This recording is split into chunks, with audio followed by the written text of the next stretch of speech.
ಯುಗಾದಿ ಹಬ್ಬದ ಆರ್ಥಿಕ ಶುಭಾಶಯಗಳು.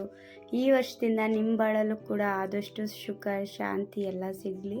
ಸೊ ನಮ್ಮ ಮನೇಲಿ ನಾವು ಯಾವ ರೀತಿ ಸಿಂಪಲಾಗಿ ಯುಗಾದಿ ಹಬ್ಬ ಮಾಡ್ತಾಯಿದ್ದೀವಿ ನೋಡ್ಕೊಬನ್ನಿ. ಸಿಂಪಲಾಗಿ ನಾನು ಕೂಡ ಬೆಳಗ್ಗೆನೇ ಮಾವಿನ ಸೊಪ್ಪು ಮತ್ತು ಬೇವಿನ ಸೊಪ್ಪು ಬಾಗ್ಲಿಗೆ ಕಟ್ಟಿದ್ದೆ. ಸೊ ಅಲ್ಲಿ ಬತ್ತು ದಾರ ಇರೋದ್ರಿಂದ ಕಟ್ಟೋಕ್ಕಾಗಲಿಲ್ಲ, ಹಾಗೇ ಸಿಕ್ಸಿದ್ದು.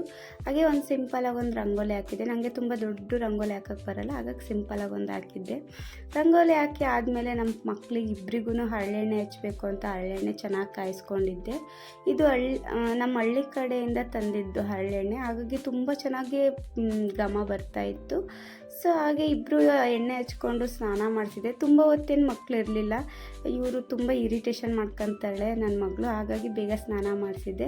ನನ್ನ ತಂಗಿನೂ ಕೂಡ ಇವತ್ತು ಡ್ಯೂಟಿಯಿಂದ ಬೇಗ ಬಂದಿದ್ಲು, ಅವಳಿಗೂ ಸ್ವಲ್ಪ ಹರಳೆಣ್ಣೆ ಎಲ್ಲ ಹಚ್ಚಿದೆ. ಅವಳು ಕೂಡ ಸ್ನಾನಕ್ಕೆ ಹೋದ್ಲು. ಅಷ್ಟರಲ್ಲಿ ನಾನು ಕೂಡ ರೆಡಿಯಾದೆ. ನಾನು ಕೂಡ ಸಿಂಪಲಾಗೆ ರೆಡಿಯಾಗಿದ್ದೆ. ನೋಡಿ ಎಷ್ಟು ಸಿಂಪಲಾಗಿ, ಯಾಕೆಂದರೆ ಸ್ಯಾರಿ ಹಾಕಿರಲಿಲ್ಲ, ನಾವು ಹೊರಗಡೆ ಹೊರಟಿದ್ದ ಕಾರಣದಿಂದ ಸ್ಯಾರಿ ಏನೂ ಹಾಕಿರಲಿಲ್ಲ. ಹಾಗೆ ಪೂಜೆ ಸ್ಟಾರ್ಟ್ ಮಾಡಿಕೊಂಡೆ. ಪೂಜೆಗೆ ನಾನು ಸ್ವಲ್ಪ ನೈವೇದ್ಯಗೆ ಅಂತ ಪಾಯಸ ಮಾಡ್ಕೊಂಡಿದ್ದೆ. ಹಾಗೆ ಸಿಂಪಲಾಗಿ ಒಂದು ಪೂಜೆ ಮುಗಿಸ್ಕೊಂಡು ಹಾಗೆ ನಮ್ಮ ಮಗನೂ ಕೂಡ ಎದ್ದಿದ್ದ. ಈ ವರ್ಷದಲ್ಲಿ ಗಂಡು ಮಕ್ಕಳಿಗೆ ಹೊಸ ಉಡ್ದಾರ ಕಟ್ಟಬೇಕಂತೆ, ಹಾಗೆ ಕೂಡ ನಾನು ಕೂಡ ನಮ್ಮ ಮಗು ಕಟ್ಟಿದೆ. ಆಗ ಒಬ್ಬಿಟ್ಟು ಮತ್ತು ಪಲ್ಯ, ಕೋಸಂಬರಿ, ಸಾಂಬಾರು, ಅನ್ನ ಸಿಂಪಲಾಗಿ ಅಡುಗೆ ಮಾಡ್ಕೊಂಡಿದ್ದು.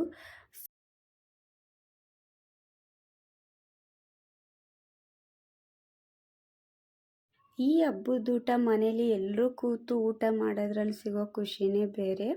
ಅದೇ ರೀತಿ ನಮ್ಮ ಮನೆಯಲ್ಲೂ ಕೂಡ ಎಲ್ಲರೂ ಕೂತ್ಕೊಂಡು ಊಟ ಮಾಡೋದು. ಊಟ ಮಾಡಾದಮೇಲೆ ಎಲ್ಲರೂ ಕೂಡ ರೆಡಿ ಆಗಿಬಿಟ್ಟು ನಾವು ಟೆಂಪಲ್ಲಿಗೆ ಹೊರಟು. ಸೊ ನಮ್ಮ ಗುಂಡು ನೋಡಿ ಎಷ್ಟು ಚೆನ್ನಾಗಿ ಕಾಣಿಸ್ತಾ ಇದ್ದಾನೆ.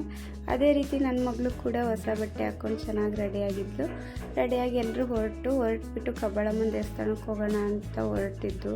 ತುಂಬ ಬಿಸಿಲು. ನನ್ನ ಮಗುನ ನಾನು ಇದು ಫಸ್ಟ್ ಟೈಮ್ ಬೈಕಲ್ಲಿ ಕರ್ಕೊಂಡು ಹೋಗ್ತಾ ಇರೋದು. ಅವನಂತೂ ಸಖತ್ ಎಂಜಾಯ್ ಮಾಡ್ತಾ ಇದ್ದಾನೆ. ನಮ್ಮ ಪಾಪರಿಗೆ ಬಾಯಾರಿಕೆ ಆಗಿತ್ತು ಅಂತ ಎಲ್ಲರೂ ಕೂಡ ಕಬ್ಬಿನ ಜ್ಯೂಸ್ ಕುಡಿತಾ ಇದ್ದೀವಿ.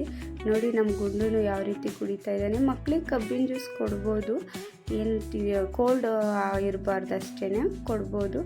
ಫೈನಲಾಗಿ ನಾವು ಕೂಡ ಕಬ್ಬಾಳಮ್ಮನ ಟೆಂಪಲ್ ಬಂದು ನೋಡಿ ಫ್ರೆಂಡ್ಸ್ ಎಷ್ಟು ಚೆನ್ನಾಗಿ ಮಾಡಿದ್ದಾರೆ. ಮೊದಲು ಈ ಥರ ಇರಲಿಲ್ಲ, ತುಂಬ ಚಿಕ್ಕ ದೇವಸ್ಥಾನ ಇದ್ದಿದ್ದು. ಸೊ ಇವಾಗಂತೂ ತುಂಬ ದೊಡ್ಡದಾಗಿ ಮಾಡಿದ್ದಾರೆ. ಈ ದೇವಸ್ಥಾನಕ್ಕೆ ನಮಗೆ ವರ್ಷಕ್ಕೊಂದ್ಸಲಿ ಬರೋದು ಅಂದರೆ ತುಂಬ ಖುಷಿ ನನಗೆ.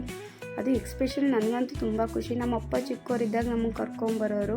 ಅವಾಗೆಲ್ಲ ಇಷ್ಟು ಅಂಗಡಿಗಳು ಇರ್ತಾ ಇರಲಿಲ್ಲ, ಚಿಕ್ಕದಾಗ ಒಂದು ದೇವಸ್ಥಾನ ಇತ್ತು. ಸೊ ಒಂದು 2-3 ಅಂಗಡಿಗಳು ಇದ್ದಿದ್ದಷ್ಟೇ ಈ ಥರ. ಇವಾಗಂತೂ ತುಂಬ ಚೆನ್ನಾಗಿ ಮಾಡಿದ್ದಾರೆ. ನೋಡಿ ದೇವರು ಕೂಡ ಅಲಂಕಾರ ತುಂಬ ಚೆನ್ನಾಗಿ ಮಾಡಿದ್ದಾರೆ. ಇದು ಚೌಟ್ರಿ. ಹಾಗೆಯೇ ಇಲ್ಲಿ ಒಂದು ಕಾಲಭೈರೇಶ್ವರ ದೇವಸ್ಥಾನ ಚಿಕ್ಕದಾಗಿ ಮಾಡಿದ್ದಾರೆ, ತುಂಬ ದೊಡ್ಡದಾಗಿದೆ. ಒಳ್ಳೆ ಒಂಥರ ಪಾರ್ಕ್ ಎಲ್ಲ ಇದೆ ಮುಂದೆ. ತುಂಬ ಚೆನ್ನಾಗಿದೆ. ನೀವು ಕೂಡ ಒಂದ್ಸಲಿ ಇಲ್ಲಿಗೆ ಬನ್ನಿ ಫ್ರೆಂಡ್ಸ್. ಇದು ತುಂಬ ಹತ್ರನೇ, ಬೆಂಗಳೂರಿಂದ ತುಂಬ ಹತ್ರನೇ, ಏನು 70 ಕಿಲೋಮೀಟರ್ ಆಗ್ಬೋದೇನೋ, ಕನಕಪುರದಿಂದ ಸ್ವಲ್ಪ ದೂರ. ಹಾಗೆಯೇ ಅಲ್ಲಿಂದ ನಾವು ಸಂಗಮ್ ಅಲ್ಲಿಂದ 35 ಕಿಲೋಮೀಟರ್ ಏನೋ ಇದೆ. ನಾವು ಕಬ್ಬಾಳಮ್ಮನ ದೇವಸ್ಥಾನಕ್ಕೆ ಬಂದಾಗೆಲ್ಲ ಈ ಸಂಗಮ್ಗೆ ಒಂದ್ಸಲಿ ವಿಸಿಟ್ ಕೊಟ್ಟೆ ಬರೋದು. ಅಲ್ಲಿ ಮೀನು ಫ್ರೈ ತುಂಬ ಫೇಮಸ್ಸು. ನಾವು ಕೂಡ ಮೀನು ಫ್ರೈ ತಿನ್ಕೊಂಡ್ಬಂದು ಮನೇಲಿ ಬೈತಾಯಿದ್ರು, ಹಬ್ಬ ಇದ್ದರೂ ತಿಂತಾಯಿದ್ದೀರಾ ಅಂತ. ಬಟ್ ಇಲ್ಲಿ ಬಂದಾಗ ಹಾಗೆ ಹೋಗೋಕ್ಕೆ ಇಷ್ಟ ಆಗಲಿಲ್ಲ. ಸೊ ಈ ವಿಡಿಯೋ ಯಾರಿಗೆಲ್ಲ ಇಷ್ಟ ಆಯಿತು ಪ್ಲೀಸ್ ಒಂದು ಲೈಕ್ ಮಾಡಿ, ಶೇರ್ ಮಾಡಿ, ಕಮೆಂಟ್ ಮಾಡಿ. Thank you friends.